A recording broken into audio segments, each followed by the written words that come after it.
Hello, welcome to the Football Bloc. My name is Brandon, and today we're going to look back at the AFCON 2023 final, as well as the third place match as well. We're going to look back at my predictions, as well as everything that has happened within the match. So if that sounds interesting, let's hop right into it. One step beyond.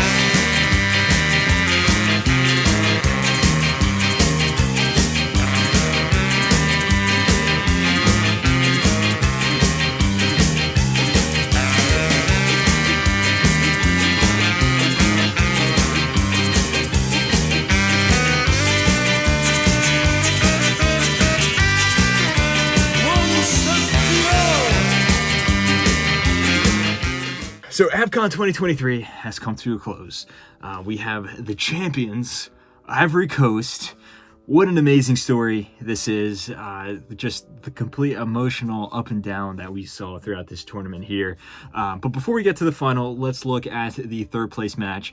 We had DR Congo going up against South Africa. This was a game that I think for the most part was actually very one-sided. DR Congo was a team that came out swinging. They looked like they had so much more just aggression and passion and confidence going forward. They created nearly an endless supply line of chances. Some of them were very, very close, and yet they did not score. For the entirety of the 90 minutes, they did not score, leading it to extra time. They still couldn't score, and leading this match to a penalty shootout. DR Congo had so many chances. The closest one, in my opinion, was one where the ball bounced around a little bit, and then the goalkeeper, Ronan Williams, who's been an amazing goalkeeper this tournament, he had the odd mistake. He fumbled the ball. He jumped for it. He dropped it behind him, and it looked like all the Congolese players had to do was just easily tap it in, yet they couldn't do it. And it's really interesting because throughout the entirety of this tournament, DR Congo had this lingering issue where they would create a ton of chances and they just wouldn't finish them off. I mean, remember, up until the quarterfinals, they had not won a single game. They tied all three of their group stage games. They tied Egypt on penalties, and went to penalties and beat them. But in the quarterfinals, it looked like they finally broke out of that shell when they beat Guinea 3-1. But they fell back into that flaw there, unfortunately for them. South Africa had one really close chance toward the end of the game that forced the goalkeeper into a really good save. Other than that, they didn't really have much going forward for them. Defensively, they were solid enough, but the fact that they kept a clean sheet, I think, says more about DR Congo not making the best of their chances. But regardless, it went to yet another penalty shootout, and Ronan Williams stepped up when his country needed him the most, yet again, making a crucial save there, because initially South Africa actually missed their first penalty, and it was looking like DR Congo was going to have the advantage until the very end of the first 5 penalty kick takers, and it went to sudden death, and South Africa ended up winning, and they come out as the third place winners this AFCON, which, credit to them. And I think, though, the undisputed hero of this South African team is, of course, Ronan Williams, the goalkeeper there, who had such an amazing tournament overall.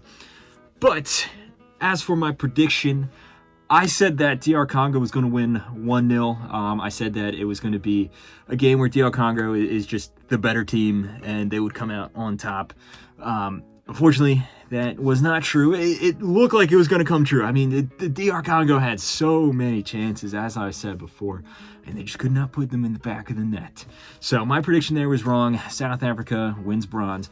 Now let's go on to the showpiece match of the tournament. We have Ivory Coast going up against Nigeria. A repeat of the group stage match that we saw between these two teams. Two teams that have had not the easiest paths to the final, but you have to say Ivory Coast had the much more crazy path to the final, and Nigeria, just on paper, were probably the favorites. However, the match wouldn't follow that script at all, as I would say from minute 1 to minute 90, Ivory Coast was by far the better team. They created chance after chance after chance. They really restricted Nigeria to any chances of their own. For example, Victor Osimhen, who you can argue has been the best player of this tournament, barely got a touch on the ball at all throughout the entirety of the game. Ivory Coast started off much more proactive, much more creative. And it was actually Nigeria that opened the score, though. Now, this goal was a bit of a scrappy goal.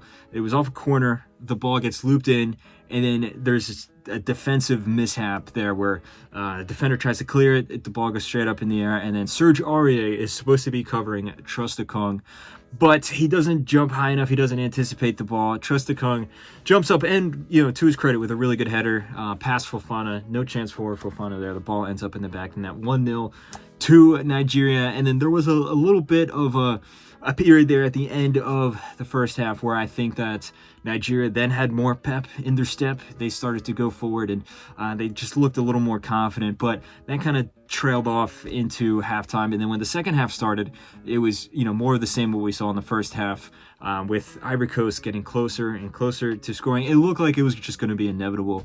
They had so many chances that were blocked off the line. There was a really good chance there that was from Max Gradel, that was blocked off the line by the Nigerian defenders there.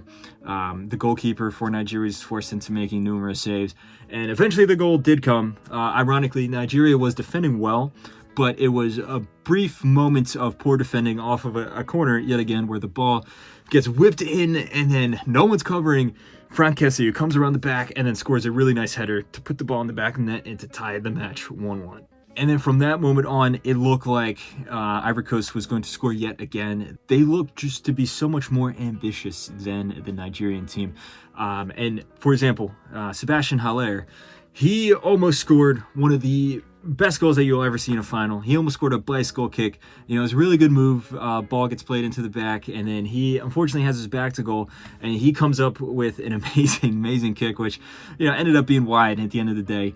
But still, imagine if that went in. That would have been nuts. Haller would eventually score the winner, though, with a similar ball from a similar spot. This ball gets crossed in, and then with a very nice finish, actually, he jumps up and then just gets a toe on it and is able to deflect it into the top of the net. With that, at that point, it was really late in the match. Nigeria, who barely had any chances going for them regardless, was not able to muster up any form of response. The match finishes 2-1 with Haller scoring the winner. Ivory Coast as champions of this AFCON. What a story. I mean, if you look at Haller individually, this is a guy that just defeated cancer. He only came back to playing football about a year ago. Not to mention, going into this tournament, he had an ankle injury, so he wasn't really in full fitness. But you just have to look at Ivory Coast as a whole as well. The fact that they lost 2 of their group stage games, they lost to Nigeria, and then they got absolutely destroyed by Equatorial Guinea in that second half. They're losing 4-0, firing their coach, not even sure that they're going to make it to the knockout rounds. Eventually, they make it to the knockout rounds. They hire Faye.